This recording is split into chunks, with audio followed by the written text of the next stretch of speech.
উৎসবের মধ্যেই চাকরি চেয়ে পথে আন্দোলন। পুজোর পরেই নিয়োগের সিদ্ধান্তের কথা জানালো রাজ্য সরকার।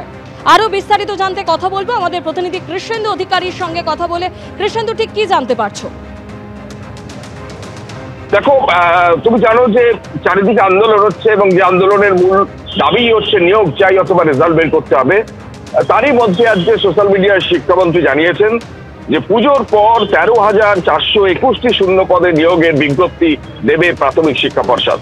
অর্থাৎ 2023-এর যারা টেট পাস করেছে তাদের রেজাল্ট কালকে বেরিয়েছে। 2022-এ যারা টেট পাস করেছে তারা দাবি রেজাল্ট বেরিয়ে যাওয়ার পরেও দীর্ঘদিন নিয়োগ নেই।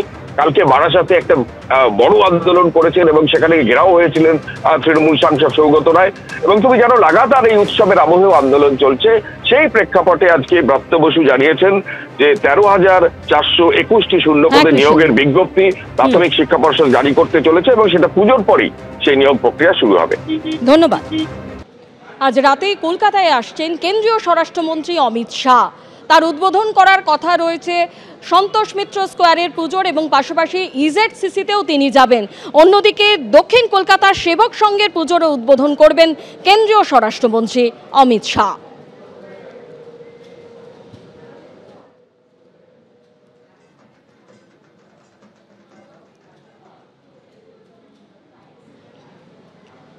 লেকটাউনে শ্রীভূমি স্পোর্টিং ক্লাবের পুজোতে এবারও রয়েছে অভিনবত্ব।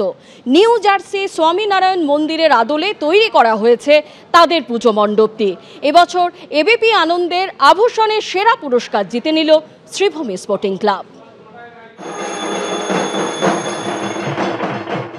আমেরিকার নিউ জার্সির স্বামীনারায়ণ মন্দিরের আদলে এবার তৈরি হয়েছে শ্রীভূমি স্পোর্টিং ক্লাবের মণ্ডপ। ফাইবার দিয়ে ভাস্কর্যকে তুলে ধরা হয়েছে এই মণ্ডপের দেওয়ালে দেওয়ালে। দূর দূরান্ত থেকে মানুষ আসছেন এবং তার সঙ্গে থাকছে সেই আইকনিক ঝাড়বাতি।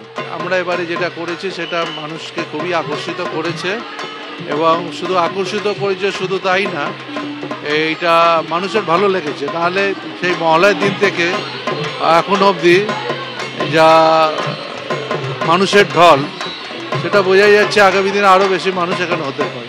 ঠাকুর প্রতিমা প্রদীপরুদ্র পালে এবং সেনকোর ডায়মন্ড তারা পরিয়েছেন। তা আমি মনে করি এই সমস্ত বিষয়টা এবং আলোকসজ্জা ও চন্দননগরে বিখ্যাত আলোকসজ্জা ছাড়াও আমাদের প্যান্ডেলও যে আলোক করেছে কলকাতার একটি ছেলে, সেও খুব ভালো এবং রবিও হাজরা এই প্যান্ডেলটাকে খুব সুন্দর করে পরিবেশিত করেছে। চিন্ময়ী মা তিনি হীরের অলঙ্কারে সম্পূর্ণভাবে তিনি সুসজ্জিত এবং যা দেখলে আর চোখ ফিরে অন্যদিকে তাকানো যায় না। শারদানন্দ 2025-এ আভূষণে এবার জিতে নিচ্ছেন পুরস্কার শ্রীভূমি স্পোর্টিং ক্লাব। রূপচাঁদ মুখার্জি লেন, সেখান থেকে রয়েছেন আমাদের আরেক প্রতিনিধি রুমা পাল। এখানেও কিন্তু এবার রয়েছে থিমের অভিনবত্ব এবং অবশ্যই রয়েছে তাতে চমক। এবং সেই জায়গা থেকে তৃতীয়ার সন্ধে ঠিক কি ছবি দেখতে পাচ্ছ? দেখো, বলে রাখি যে রূপচাঁদ মুখার্জি লেন ভবানীপুরে রয়েছি এবং ৭৯তম বছরে পড়লো এই পুজো। এবং সব থেকে প্রথমে দেখিয়ে দিচ্ছি দেবী প্রতিমা, সেটা কিন্তু একদম কৃষ্ণের আদলে তৈরি করা হয়েছে। কৃষ্ণের আদলে তৈরি করা হয়েছে এবং সেই দেবী প্রতিমাই দেখতে পাচ্ছ। এবং আর কিছুক্ষণের মধ্যেও কিন্তু এই পুজো মণ্ডপের যে উদ্বোধন হবে এবং সেই উদ্বোধনের জন্য কিন্তু একদম হাজির হয়ে গিয়েছে এখানে একদম যারা বিশিষ্টরা রয়েছেন তারা হাজির হয়ে গিয়েছেন। আমি একবার একটু তাদের সঙ্গে একটু কথা বলে নেব যে কেমন লাগছে আপনি উদ্বোধন এসে। খুব ভালো। দেখুন, রূপচাঁদ মুখার্জি লেন প্রতি বছরই নতুনত্ব কিছু একটা আমাদের নতুন একটা কিছু উপহার দেয়। তাই এবার আমাদের অনেক শতাব্দীর পেছনে নিয়ে গেছে, চৈতন্য যুগে নিয়ে গেছে। তখন যে টোলটা ছিল টোলের কনসেপ্টে ওরা করেছে। এটা ওদের ৭৯তম বর্ষ। যে সামনে আপনি আস্তে আস্তে দেখেছেন টোলে যেরকম কীর্তন হতো বা টোলে পড়ানো হতো, এই সবগুলোকে তুলে ধরা হয়েছে একদম বাস্তব, মানুষ অরিজিনাল আর কি, লাইভ পারফরমেন্স করা একদম। আমরা আসছি এখানে একদম পুরো চলে যাচ্ছি যে বাংলার অক্সফোর্ড, চৈতন্য দেবের যে সময়কাল সেটাই কিন্তু এখানে তুলে ধরা হয়েছে। আমার ক্যামেরা পার্সন দীপ্ত রয়েছে, সেই ছবিটা দেখাতে বলবো। একদম এখানে দেখা যাচ্ছে যে বাংলার অক্সফোর্ড ওই সময়টা কালকে বলা হতো। এবং এখানে একবার দেখে দিই যে একদম মণ্ডপ সজ্জা কেমনভাবে করা হয়েছে। একদম তুমি সোজাতে চলে যাও যদি দীপ্ত, একদম দেখো যেখানে ঢোকার মুখেই কিন্তু দেখা যাচ্ছে একদম কীর্তনের পরিবেশ। প্রত্যেক জায়গায় একদম দেখা যাচ্ছে যে এক একটা কিয়স্ক তৈরি করা হয়েছে যেখানে একদম চৈতন্য দেবের যে সময়কাল, সেই সময়কালটা তুলে ধরা হয়েছে। এবং তার সঙ্গে বলে রাখি যে পুরো মণ্ডপে ঢোকার মুখে কিন্তু একেবারে প্রদীপে প্রদীপে কিন্তু আলোয় সজ্জায় অন্যতম নজির তৈরি করেছে রূপচাঁদ মিত্র লেন এবং মুখার্জি লেন। তারই আকর্ষণে কিন্তু ইতিমধ্যেই প্রচুর মানুষ ভিড় করেছেন। রূপচাঁদ মুখার্জি লেনের ছবি আপনারা দেখলেন। অন্যদিকে পাশাপাশি সল্টলেক একে ব্লকের ছবি এই মুহূর্তে আপনাদের সামনে তুলে ধরবো। আমাদের প্রতিনিধি সেখান থেকে রয়েছেন, আমরা কথা বলবো সুকান্তর সাথে। সুকান্ত, এই মুহূর্তে আমরা জানি যে টিপটিপ করে বৃষ্টি পড়ছে এবং যদিও কিন্তু তৃতীয়ার সন্ধ্যে যথেষ্ট ভিড় আমরা লক্ষ্য করতে পাচ্ছি বিভিন্ন পুজো মণ্ডপে, তুমি কি ছবি দেখতে পাচ্ছ?